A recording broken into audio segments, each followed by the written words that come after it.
শুভ সকাল বন্ধুরা, আমি থালা হাতে আমার ছাদ বাগানে চলে এলাম ফুল তোলার জন্য।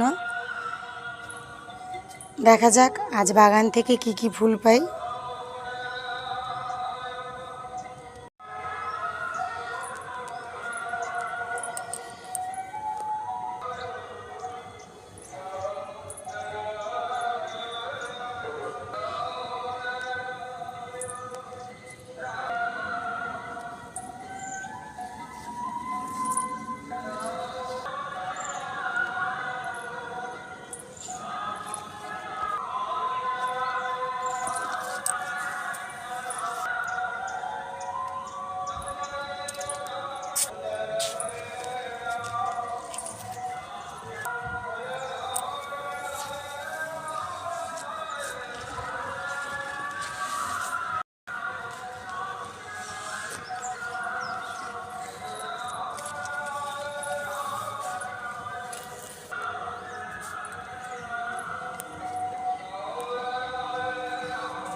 ভেবেছিলাম আমার থালাটা আজকে ভর্তি হবে না, গাছে খুবই কম ফুল ফুটছে।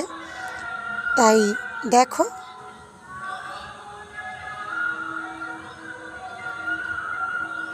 আমার কিন্তু পুজোর জন্য ফুল তোলা হয়ে গেছে, পুরো এক থালা হয়েছে। এবার আমি পুজো করে নেব। চলো, সবাই ভালো থাকো, সুস্থ থাকো, টাটা।